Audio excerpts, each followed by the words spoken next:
Okay, good evening, everyone. Thanks for joining. We're going to review tonight's game, first of all, and then we're going to pause, and then we will be previewing Sunday's game against Sheffield United, and that will have an embargo on it of 1 p.m. Friday. That's the latest. So we'll start with today, reviewing the game. Who have we got on the line? Paul Gilmore, can he begin? Paul, where you go? Yep. Hi, Thomas. Hi. Thomas, a big win against a big rival earlier in your Chelsea career. What did you make of it? What pleased you most, and where is there still room for improvement?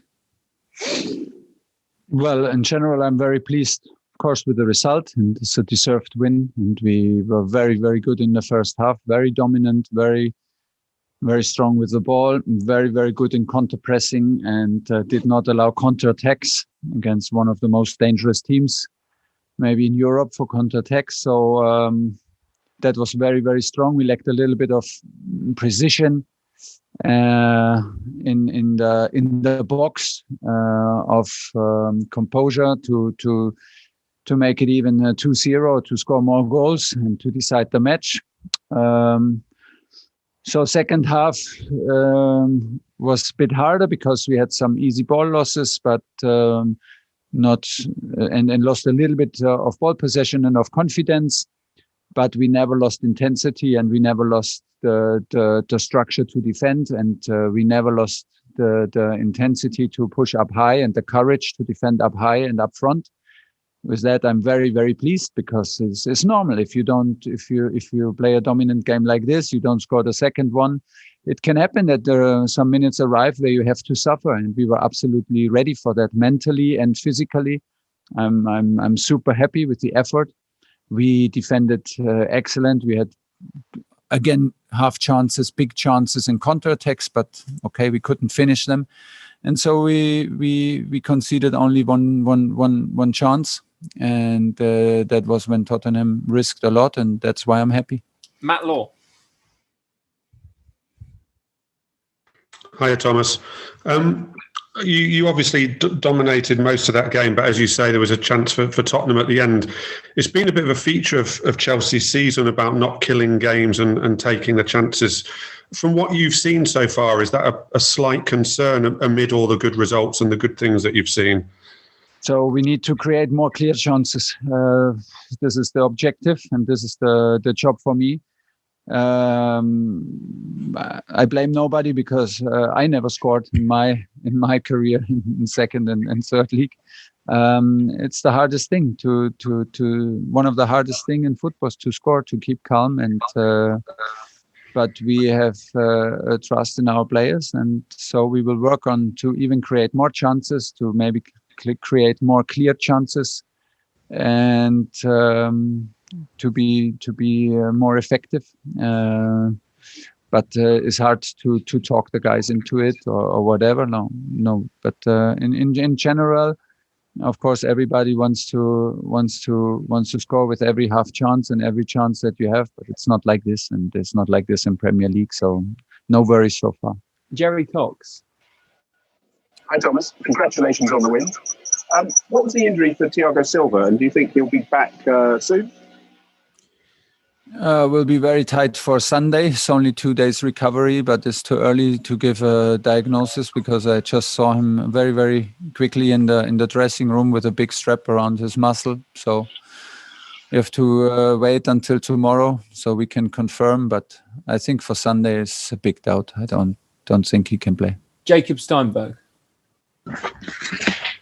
Hi, Thomas. Jorginho has missed 3 penalties this season. He's got quite a unique way of taking penalties, and tonight was different. I wonder if did you speak to him about that, and what made you choose him to take the penalty? The guys took some penalties in the last 9 days after training, and we have Willy Caballero and the guys pushing our penalty takers to be absolutely serious. And if you're not serious, you don't score against him. This is for sure. So you get a pretty good picture who is capable and who is not. And today it was Mason and Georgie on the sheet. We put the 2 names, and I went to Georgie just before the match and asked him if he feels confident if we get a penalty, and he said clearly yes. So we trusted him, but I did not talk about the way how to take him. No. The players have to do it like how they feel confident, and we're very happy that he could score again. Okay, last question in tonight's review. That's James Robson. Hi, Thomas. That's 3 games where you've totally dominated possession, really against teams who've shown next to no ambition against you. Is that what you think of English football being like? And do you hope that going forward teams do actually play a bit more offensively against you?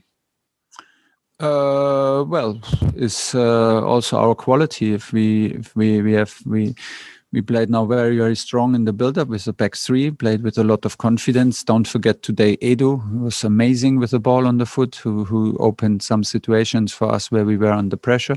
So he did an excellent game in the build-up. It was very, very strong. And like I said, the back 3, also with Andreas coming in a difficult situations, they were amazing in build-up. And the 2-6 between Kova and Jorginho are they play very, very well together, and it was it's also hard to press us up high the pitch because we have the quality and the confidence. So this is the aim. If we have the quality to bring up the game into the opponent's half and to attack deep, and to be encouraged enough and structured enough to have short distance to come into counter pressing, because mistakes will always happen. So this is the goal, and the better we do it, the harder it is to defend. And we defended today against Bergwijn, against Son, later against Lamela and Sissoko and all the guys with their intensity. So it's a big effort to do it, and it's never easy. I can totally assure you. I saw now in 3 games 3 very intense matches, and I saw a high intensity of us with and against and with the ball, and that's what I take care about, and no expectations about any other team. We do what we do best, and we have to improve. Okay, that's the end of tonight's review. We're now going to preview Sheffield United game, and this is a 1 p.m. embargo. It's a 1 p.m. embargo tomorrow, Friday. First question in this preview, Nizar Kinsella. Hi, Thomas. Well done today. I just wanted to ask you about the formation. You played 3-4-3 and one with number 10 and 2 strikers. Can you tell me the difference between those formations? And could I ask, what did you say to Mason Mount after the match? Because I saw you give him a big hug and sort of talk to him. Yeah, I was just happy that we won, and I was again happy with his performance. And you can be very sure that Mace leaves his heart on the pitch for Chelsea, and this is what we need. He's an absolute team player, and he is still young, and he is still room to improve. But I told him, don't worry. There's of course you can be more decisive and even more dangerous in with your decisions in the very last 20 meters of the match. But if you have to suffer, we suffer, and then we defend. And he was and for that I'm very, very happy with his performances. And I told the team this is a good feeling. If things get complicated, or if things are not too easy with a second and third goal, we have to experience moments where we can finish a game like this, and you have to experience it. It's not enough if the coach tells you, and this is what we did today. And today we played with Mason coming from a number 9 and dropping to a number 10 position, because we wanted to have 2 wide strikers and find Mason the spaces in the between the lines. He did good. John Cross. Hello, Thomas. I hope you can hear me over the mowers in the background. But I was just going to ask you, sort of following on from that, a little bit more about Mason. Just, he was so impressive under the previous manager. I guess he was so linked with that manager. You can see obviously that potential in him. He's obviously done really good things for England as well. Just how far can he go in the game? And I just thought it was really noticeable tonight as well. The team generally, the players generally seem to really have a smile on their faces. They're enjoying their football again, which is great to see. Please, we're playing football. We have the best job in the world, and the guys are so talented. So it's also necessary that we are grateful, and by all the seriousness we prepare matches, and how serious we want to win, and how serious we take all competitions. We have a lot of reasons to have a smile on our faces, even if we work hard, and suffering together and working hard together, and experiencing victories like this is the sweetest feeling that you can get, and that brings you joy. And the team works like this every day. Is a real pleasure to see them out on the pitch every day, to see them in the dressing room. The guys are like this, and I like this a lot, because I can feel the group. I can feel a strong group with a strong bond and a very good atmosphere. And this is also necessary, that we push each other, and that we really live the feeling that we are together, and that the guys live this feeling and push themselves.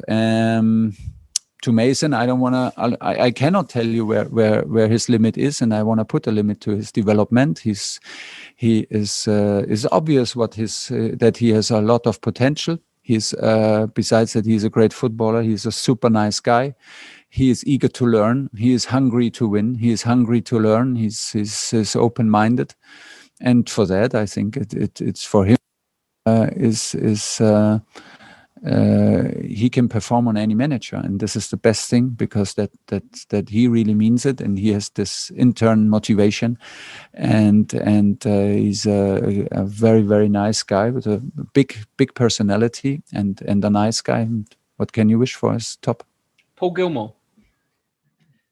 Thomas, the next 3 league games are against teams in the bottom half of the table. Have you had a conversation with the players about how big a month February could be, with not only those league games, but a couple of the cup competitions returning as well? No, I just talk match to match. Otherwise, we lose the focus. Once you raise your head up and look more than 2-3 games or more than one game, you lose your focus. It's like this. I don't know any other approach. Maybe other coaches do it like this.